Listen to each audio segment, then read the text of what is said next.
Oke guys, welcome back to Daily Charting with Toshi, di mana kita akan daily chart your favorite cryptocurrencies. Oke, dalam 24 jam terakhir terjadi koreksi sebesar 1,37%. Dengan total market cap di 2,05 triliun US dollars. Bitcoin dominance meningkat sebesar 0,13% dan volume ngedam 51,46%. Nah, pada hari ini kita akan bahas nih, dalam seminggu ke depan kita ada apa aja. Karena kita ingat ya, minggu ini, lebih tepatnya dari Senin sampai Jumat, nggak dikasih nafas. Dihajar terus data-data penting. Begitu. Nah, minggu ini seperti apa? Nanti kita bahas. Tapi sebelum kita masuk ke sana, kita lihat dulu kondisi Bitcoin ya. Untuk Bitcoin kita bisa di sini kondisinya itu dia masih bertahan di atas dari 58.455. Untuk yang ke at least ini keempat kali di retest ya. Nah, jadi ini makin menarik. Kenapa? Karena kita dapat support kuat dan weekly close besok gitu ya. Besok kan Senin nih. Weekly close-nya kalau sampai di bawah dari BSB, maka apa?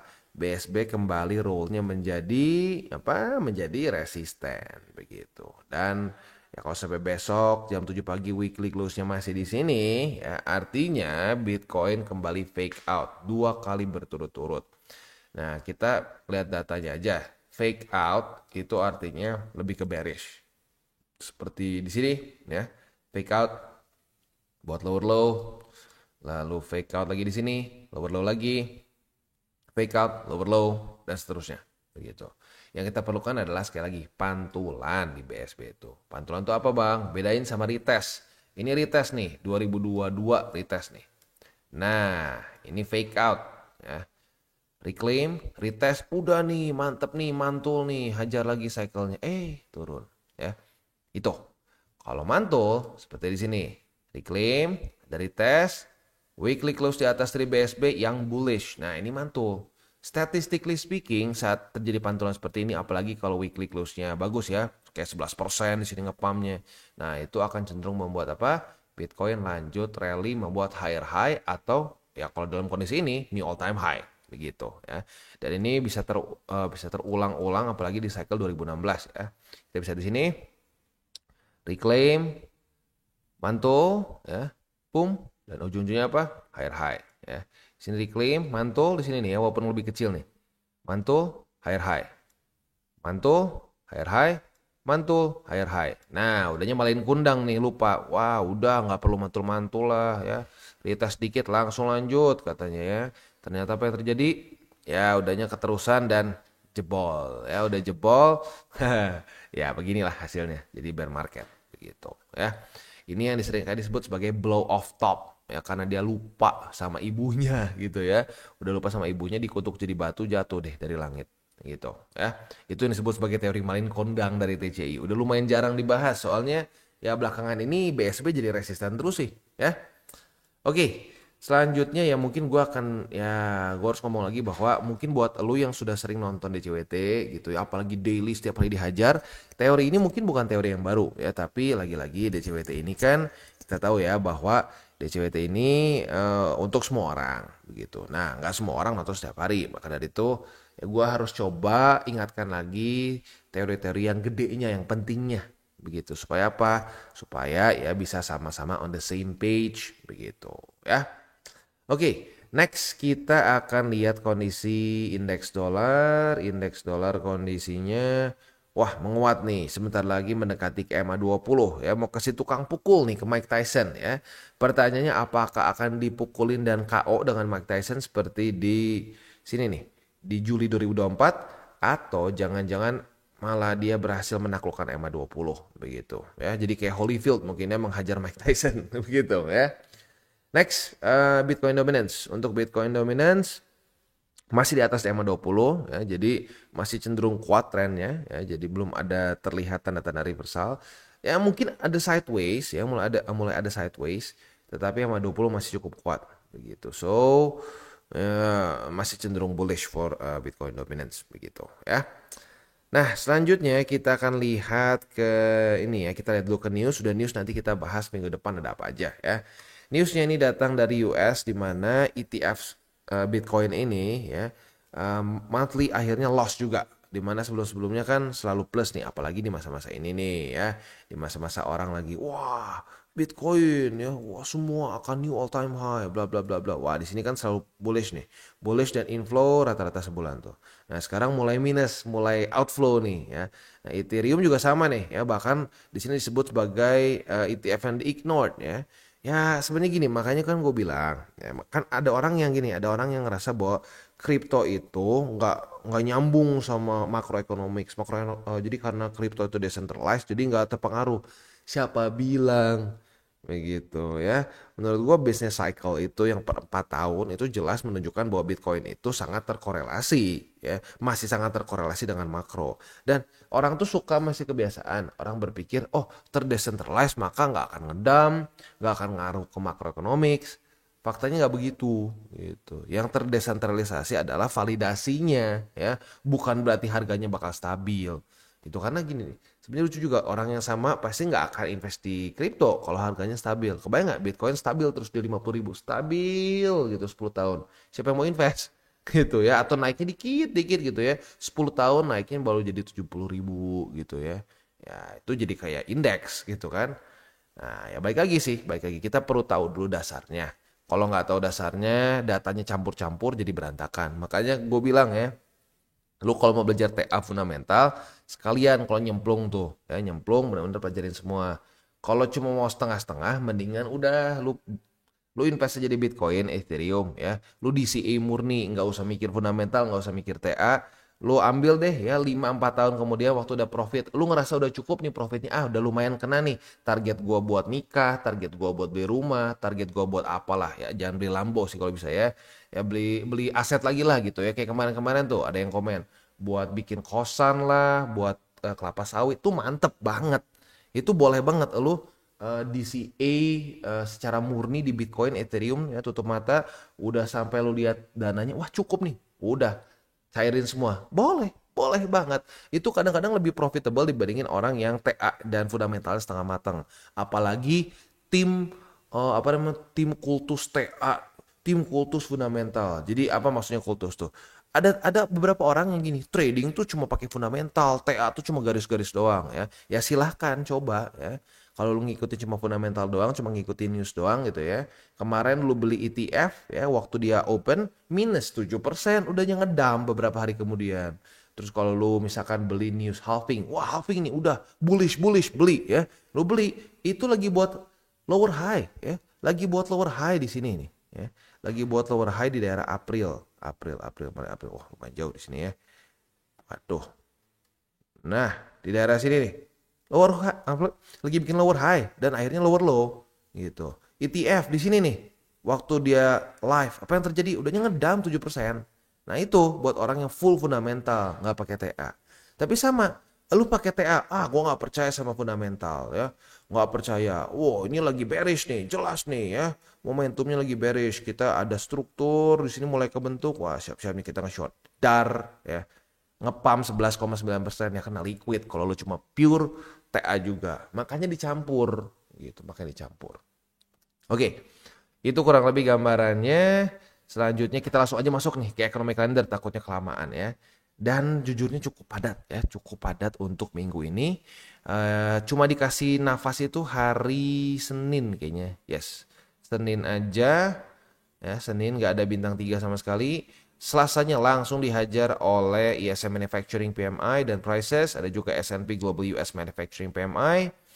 Plus hari Rabunya ya dari US akan keluar akan keluar Jobs Opening ya.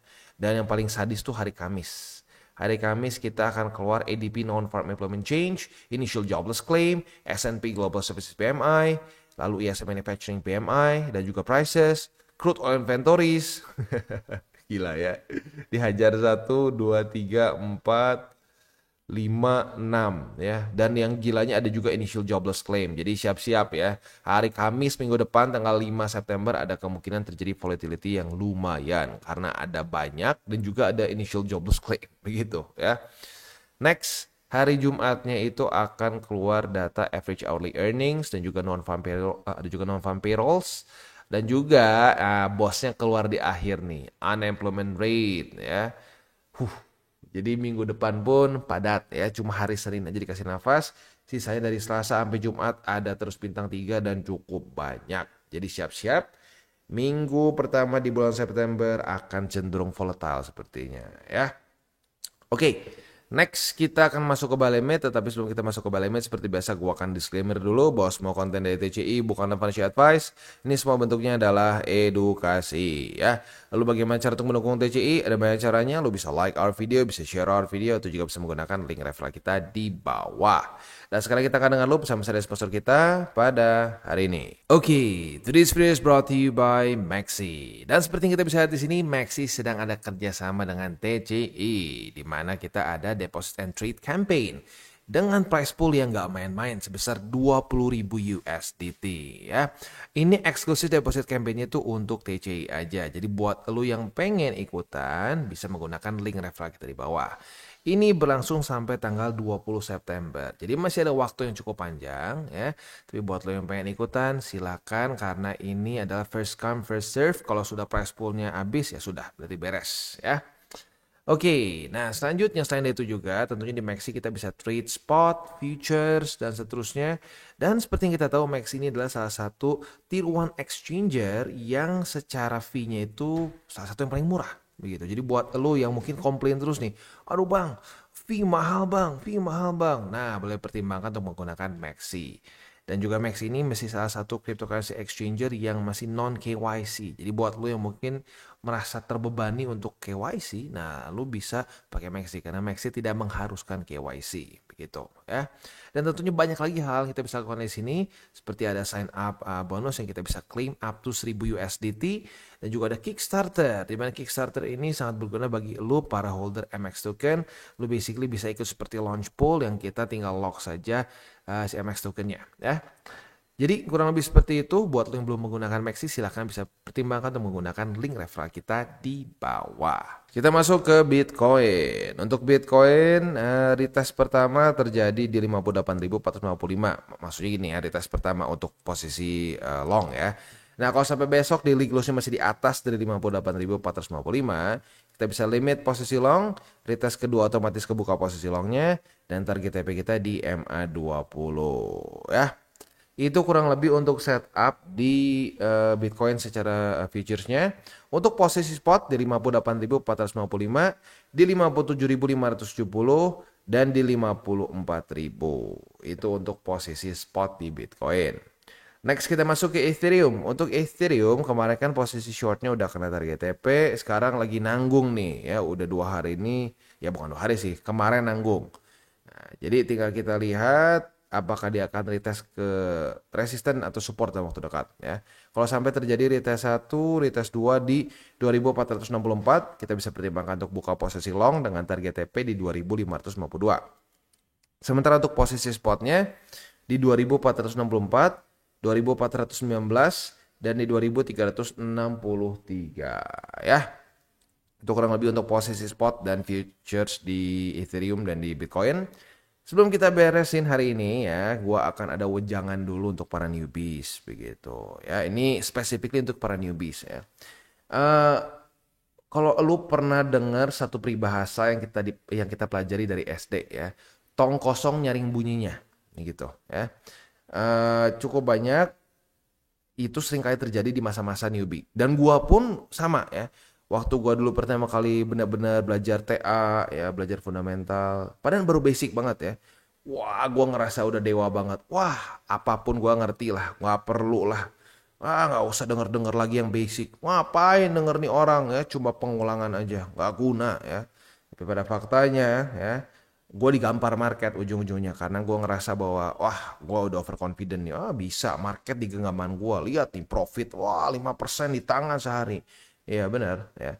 Ya 5%, tiba-tiba minus. Wah. Ya ujung-ujungnya tetap profit. Ya, tetap profit sih gue at the end of the day, tapi gue ngerasa nggak worth it. Dan untuk hidup menurut gue kurang dulu buat benar-benar hidup. Tapi buat kayak have fun, buat ya duit ngopi lah atau duit iseng-iseng belanja itu masih oke. Tapi kalau buat hidup gitu ya, gue ngerasa aduh nggak bener nih, stres. Karena kita kan kebutuhan tuh akan terus ada gitu. Kalau lo dari trading itu terlalu volatile, bisa bagus, bisa jelek, bisa bagus, bisa jelek gitu ya. Kalau bisnis at some point bisa ada ritmenya gitu. Tapi kalau trading itu benar-benar wah ya, volatile banget, tergantung market aja kasih berapa begitu. Ya jadi makanya kalau gua pribadi sangat tidak menyarankan untuk orang-orang kayak gini nih. Wah, gue udah lumayan nih, gue udah bisa beli ini beli itu dari trading. Ah, gue stop kerja lah ya, gue stop kerja mau jadi full time investor. Ah, enggak lah, ya menurut gue nggak worth it. Karena kenapa? Kalau misalkan lo berpikir untuk jadi full time trader, otomatis ya lo harus scalping juga kan. Lo harus scalping di trading gitu. Untuk apa? Untuk lebih sering dapat posisi gitu. Karena kalau lo cuma swing trade, lo nggak perlu berhenti kerja. Karena lo swing trade pun bisa lo lakuin di HP sambil kerja pun bisa. Lo sampai kantor, lo bangun pagi gitu ya. Wah, lo set up dulu posisinya. Itu udah enak banget menurut gua. Makanya ya kalau sampai lo menjadi full time trader pasti loncat lagi ke yang lebih sering kan tradingnya. Nah, silahkan lihat statistiknya. Berapa banyak orang-orang yang hancur di scalping di day trade. Begitu. Menurut gua udah mulai lebih oke tuh ke swing ya. Di swing itu lebih fleksibel. Begitu. Nah, tapi mungkin buat orang-orang yang full time trader ngerasa gatel nih, aduh harus buka posisi. Nah, itu pun bahaya. Begitu. Jadi makanya menurut gua, ya kalau mau dibilang skenario terbaiknya apa sih buat para investor kripto? Menurut gua adalah lu punya kerjaan utama.